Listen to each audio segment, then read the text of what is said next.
Friday, the final day of the week. These are the voyages of the program Unsportsmanlike Conduct. Its ongoing mission: to explore strange new movies, to seek out new bits and new edifications, to boldly go where no radio program has gone before. Well, Kent's Movie Club. It's El Kent's Movie Club.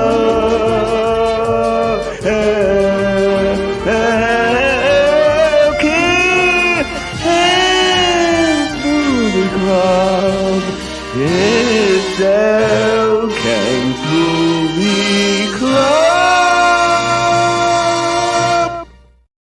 Our coworkers so well. And that was so easy. That was very funny. That's right. Nick guessed it right. He stars in this movie as the cork in Harry Potter's butt. Nice. An important cork. Yeah, I guess it was. Kent Wolgamott of the Lincoln Journal Star joins us for another edition of the Movie Club. Hello, Kent. Hello.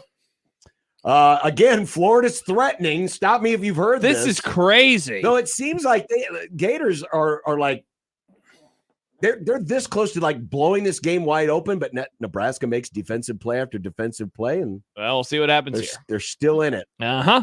So it's still 3-1 as we're in the sixth. If we have a scoring update, you know what to listen for. But yeah, this week's movie, Swiss Army Man. Hell yeah, it is.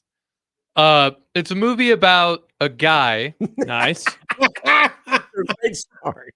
I mean, spot the lie. No, Am I wrong? He's not wrong yet. He is a man indeed. Who is stranded on an island, Yep. and he's about to end it all when another body washes upon the shore, and he goes, checks, make sure the body's intact, and then he discovers that the body, through its farts, can propel him Yep. off of the island. And then as the movie goes on, he discovers that this body can do many other things, and the movie is about finding your way back home, both physically Oh. and literally Oh. and metaphorically. Oh. Well, that's a smart way to describe it. I think that's the sanitized version. Very much so. Very, very much so. I think I got to the heart of the movie. I almost really loved it. Almost really loved it. I almost really loved this movie. So you liked it?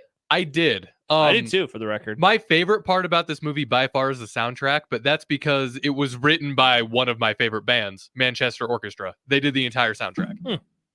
They're great. When I first heard the songs, like just in the cave or whatever, I'm like, why does this sound like something I would listen to? I was trying to figure it out, and then I was watching the movie with my girlfriend, and she pulled it up, and I'm like, that makes sense. Manchester Orchestra. I thought that I appreciate that the movie, like, it starts out in like it was a really strange thing. So you're like, okay, it's just gonna be the strange movie. And then it does a lot of really good background storytelling to where you're like, okay, well, this dead body's maybe a metaphor. And then at the end, they're just like, okay, no, it was just a weird movie. And It was definitely a weird movie. I would have liked it better if they did go the metaphor route. That does seem obvious, but I feel like they didn't need that very last like subversion, because that's what it felt like to me. It felt like subversion for subversion's sake, because they're kind of towing this line of it's this grand adventure trying to get home, and then the movie unfolds. You learn the truth of everything, and I think I would have liked Daniel Radcliffe's character to symbolize his own internal self-doubt. You're basically thinking that it was all in his head. I was thinking it was all in his head. I and definitely thought. I kind of wanted it to be. Yeah, spoiler alert, I guess. I thought it was all going to be in his head too, and it was not, It which that surprised me. was a little disappointing. Kent? Oh, I cannot watch this movie in its own context any longer, because the directors of this movie, the Daniels, Daniel Kwan and Daniel Reinhardt, happen to be the directors of A movie we did recently. All at Once, another pick of mine. Mm-hmm. which is a great movie, right? And when I watched this, I mean, I saw it before, but when I watched it now, I watch it in light of that Everything Everywhere All at Once, and how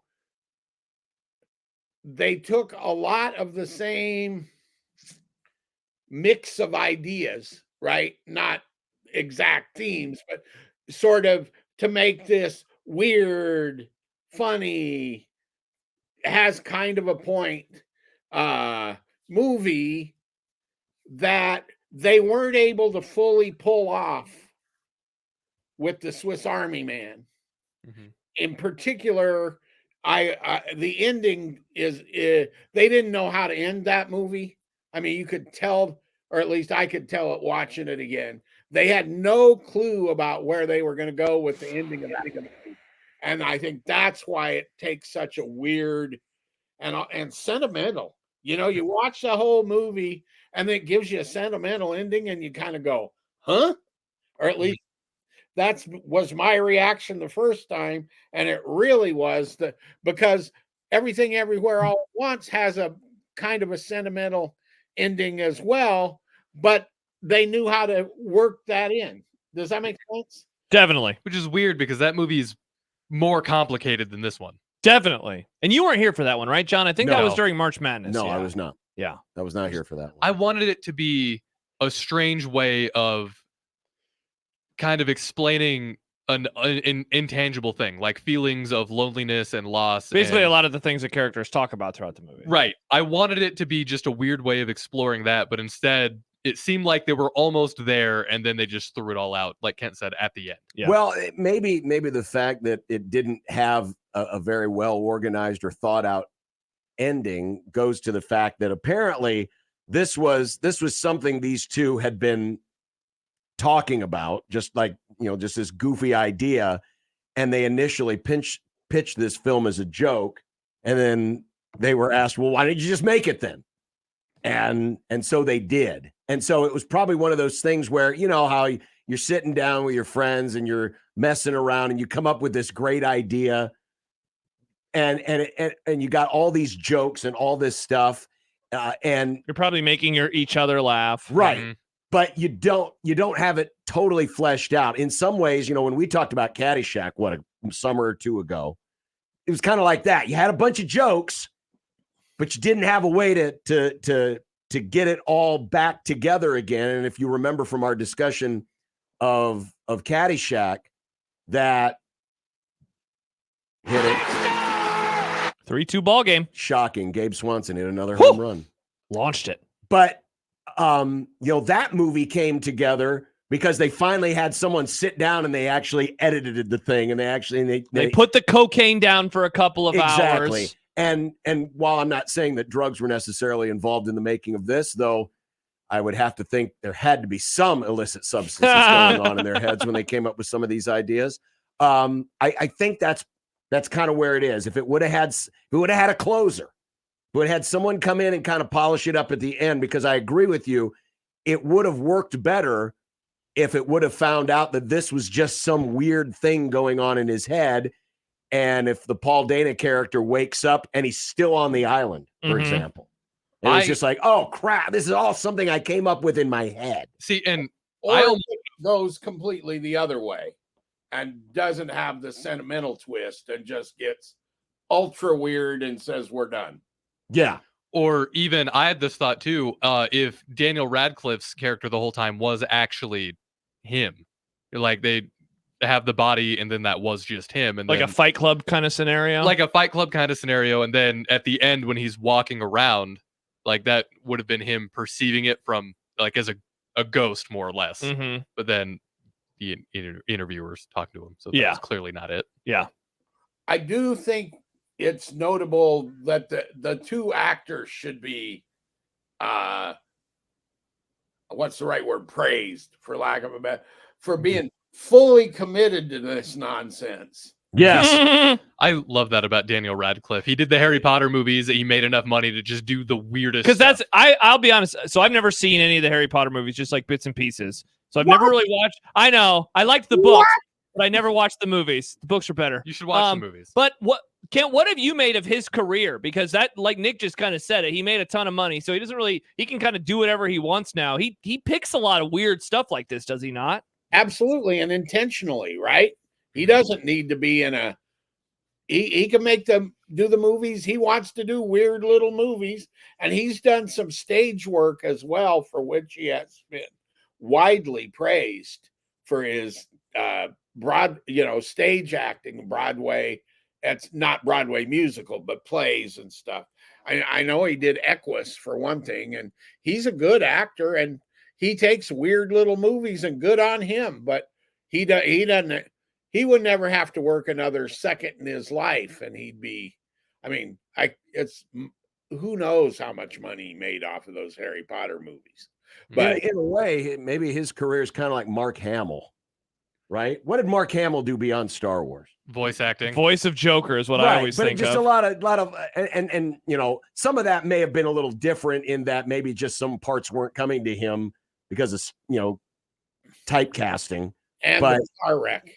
And the car wreck, that's true. But yeah, I mean, you star in this big blockbuster, and sometimes that propels people to like Harrison Ford, where it's just blockbuster after blockbuster after blockbuster, or you become like Daniel Radcliffe and just, I'm just going to fart around, literally fart around. Literally fart around. Whatever I want. I respect the hell out of that too. I love Daniel Radcliffe because of this. He did the Harry Potter thing. He wasn't really feeling it toward the end. He said he spent a lot of the last few movies.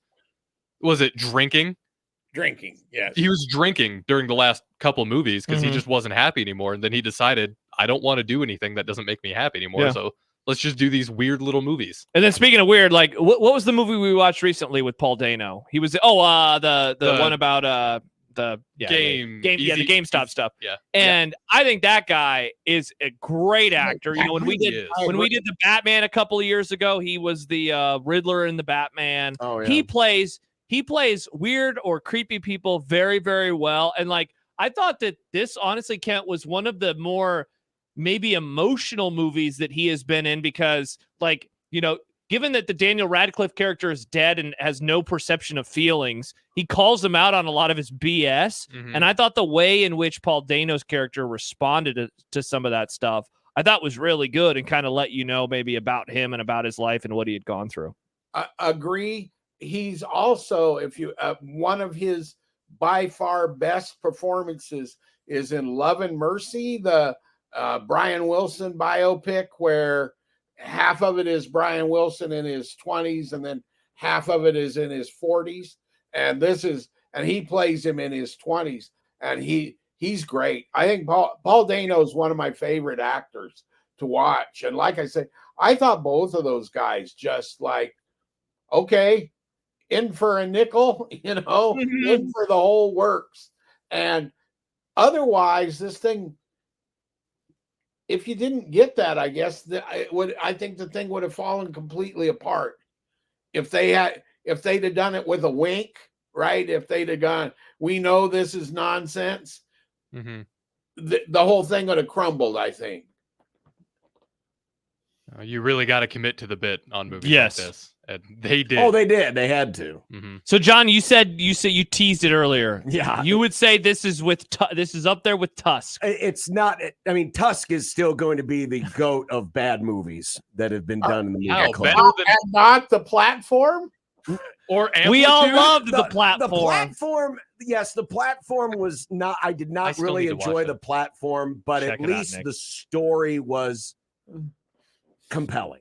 Wow. So Amplitude isn't even. See, that's the worst one. No, Amplitude was horrible. It wasn't that bad. It wasn't even a TV movie. That was like a college production of a movie. It's the only thing you like about it. Is Amplitude only saved for you with that one scene? I mean, it was a good scene. He loved that scene. I can't believe you didn't like a movie with so much farting. You love farting. But again, it's the same. It was kind of the same joke over and over. At least it was good when when he started to discover that the Swiss Army Man had more than just one talent. When he first started spraying water out at him. Well, not that was funny. I mean, when they discovered that he could, when he discovered the navigation system. Well, yeah. Navigation system was hilarious. That was a little weird too. But yeah, I don't know. It just kind of felt like the same jokes were coming back over and over and over and over again. Mhm. It was like, okay, this isn't funny anymore. I didn't necessarily like the fart stuff. Like there were certain points where it made sense, but then there was other points, like when he was first walking and just kind of piggybacking with them, they just kind of had the subtle fart noises, and it seemed like it was almost put in post because they wanted to balance out this morbid thing with this attempt at comedic relief. But I mean, overall, I was don't think it worried that many because fart jokes. John had said something about it the other day, like it's only fart jokes. And then the movie starts, and I'm like, wow, this is just going to be a lot of fart jokes. And then thankfully it stopped until kind of the end. So those did go away for the water scene. Because I thought the middle part, you know, the beginning is really weird as you're trying to figure it out. We've already discussed kind of how we didn't really like the ending. I thought the middle part, like basically starting with the reimagination of the bus, I thought that section was really good all the way through like the dancing. I thought that stuff was I just thought it was very emotional and it was kind of hitting pretty good. But yeah, maybe the front and the back ends, the bookends of it weren't my favorites, I guess. Definitely not the strongest. Which is, you translate that into movie critic land, what you're talking about, Josh, is this was a first-time movie, and these guys who came from the music video world didn't know how to really put together a 90-minute feature, right? Yeah. You got to learn by doing, in a way, right? You can't read it in a book or whatever. You've got to work at it and do it. And what happened is you get these two guys who are pretty talented, obviously, given what they did after this. Here's their first feature with two name actors in it, with a big budget and with promotion. Right? Decently well-known band too. Yeah, well-known band. If this had been an indie kind of picture where you had, you know, Jason Sudeikis, or I just picked him because he was in every indie comedy forever, you know, somebody like that's kind of known but not Harry Potter, and that didn't have the budget that forced them to do a little, it might have ended up a better movie. Does that make any sense whatsoever? Definitely. Yeah. Interesting that you mentioned, you know, this was their first, but they've only done two. They've only done the two. Yeah. Right. So most of the work. Their next one isn't until sometime next year. And I have been unable to figure out what it is they might be doing. So, but it's not even slated until the end of next year. Yeah, I'm looking under their wiki page, and they do have a combined wiki page. They've got a 5-year deal with Universal. They directed an episode of Star Wars Skeleton Crew. What's that? I don't even know what that is. I'll look it up. It's a television. It's another Disney Plus series. Okay, so it hasn't come out yet. It hasn't come out yet. And then this past February, it was revealed that their next feature film would be released on June 12th, 2026. Oh, so not 2 years, for 2 more years. 2 years away. And it doesn't say anything more about what it's about. So the one thing this movie did that we don't talk about much here, other than to throw out a number, is it did well enough that it got him to be able to make that second movie for A24. And that was a smash hit that basically established that studio. So it's going to be around for a while. As will they. They're now made men now. Yeah. Those indie studios operate under the, you see them go under it pretty regularly because they make a lot of movies that don't make a lot of money. So they got to get one to make a lot of money, which is the old record business model. Sure. These guys were on this is the first step of them saving this studio with Everything Everywhere All at Once. Yeah, and A24, I mean, they have had some hits. I love A24. Their movies are great. Yeah, they're stuff up that my have alley. really broken through. Yep. I'm just looking here. Are these all of theirs? What? I guess it is. Midsummer, Hereditary. There's Yeah. So they have Uncut Gems, Oh, great Hereditary. movie. That's there. Okay. Yeah, well, I first got I'm just into- looking at the studio's, highest War. grossing film. Yeah, they just did Civil War this year. Okay. I got into them from some of their horror stuff, some of the A24 horror movies. And then yeah, so like what Nick says, like it just seems like the people that own that company have good taste. Mhm. And like how like Which is ironic given this film. Well, I- but you know how like HBO, like a show comes out on HBO on a Sunday night, and a lot of people are like, I'll give that a go. It's on HBO on Sunday night. Mhm. That's how I feel when it's like if I see the A24 logo pop up in a trailer, I'm like, all right, they probably have good taste. I'll go check this. I like Civil War. Well, the thing with A24 too is I feel like they're willing to give people chances on their weird ideas. Like, yeah, of course they want to make money, but I feel like they're more willing than some of these other bigger places to kind of take a chance on some of these weird, like this. Like Everything Everywhere All at Once. Exactly. That movie's weird as hell.